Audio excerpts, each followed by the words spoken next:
Tosca's Christmas. This is for you, Aaliyah. Can you see there? That's the story I'm reading today. A story about another naughty cat. Tosca was enjoying a little nap. She was curled up among the cushions in a large armchair. You can't stay there, Tosca. You've got to move from that chair. Tosca padded upstairs to find a quiet corner. She was a cat who liked her naps. Perhaps there would be a bedroom door open. There was. There's Tosca, looking at the bed. And then there she is in the armchair before they moved her.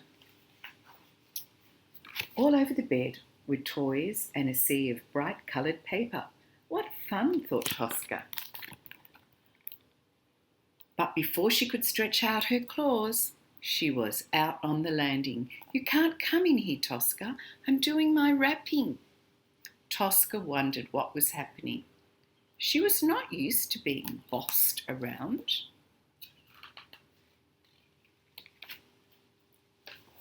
There was chaos downstairs. The hall was full of prickly holly. The kitchen thick with interesting smells. There was a large brown pudding on the table and several mince pies. No, Tosca, you can't eat any of those. Poor Tosca. Beside the fireplace, where Tosca's armchair usually stood, there was a tall fir tree, and they were all busily decorating it with glittering balls, bright streamers and coloured lights. Look at the Christmas tree, Tosca. Isn't it exciting? Tosca was not excited. She sat under the tree and sulked. Tosca didn't like Christmas very much. Everyone was too busy enjoying themselves to think about her, and no one ever remembered to give her a present. That's what Tosca longed for, a present. All of her very own. Oh, poor Tosca, she looks a bit sad there. There we go, poor Tosca. Let's turn over. Tosca looked up at the glittering Christmas tree and saw a fairy right on the top. Perhaps the fairy would grant her a wish. Tosca waited until she was alone and she started to climb the tree. She had almost reached the top when it swayed and began to wobble. Oh dear, whoosh, it came down with a clash, and so did Tosca.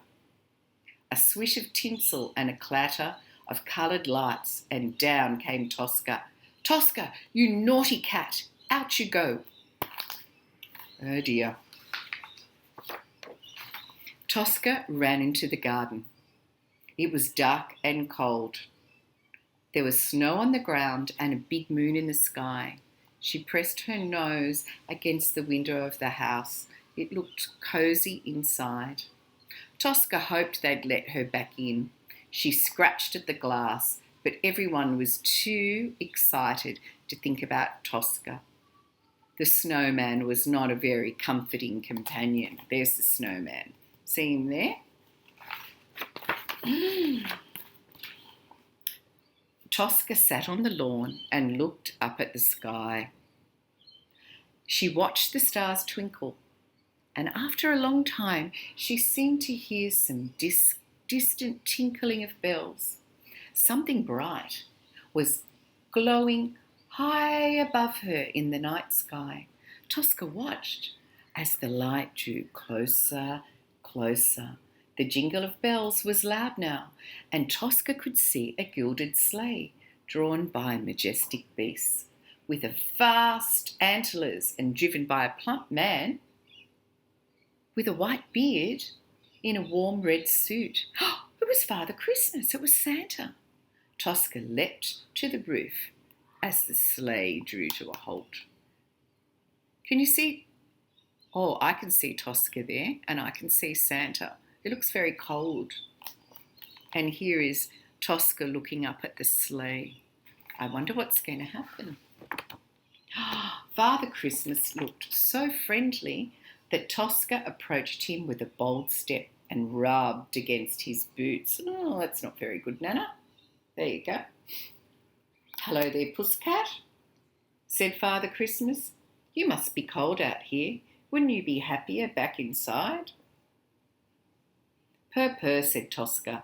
Tosca was grateful to Father Christmas for giving her a ride down the chimney in his sack, but she was too shy to ask him whether he'd bought anything for her.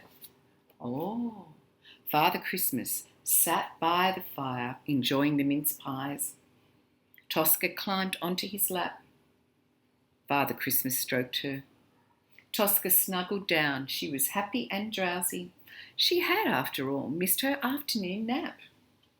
Her eyes closed and she fell asleep. There she is there with Santa, looking very comfortable. And here she is asleep. Oh, hang on. She's asleep. I think Santa's gone. Next morning, Tosca woke up by the fireside. Last night's embers were still warm and 5 stockings hung from the mantel. One was smaller than the other. It was embroidered with a large cat. Tosca thought she must be dreaming, a stocking of her own. She tweaked her whiskers to make sure she was awake. Think she's pretty happy. Oh, wow, she's got her own stocking. Then she knocked down her stocking and reached inside. There was something heavy in it and something wrapped in paper. Tosca tore at the wrapping with her claws. Her present came tumbling out. It was a clockwork mouse. Can you see it down there? Wow. And the card read, Happy Christmas, Tosca. Tosca was pretty happy. Tosca was so happy. And that's the end of the story about Tosca and Tosca's Christmas.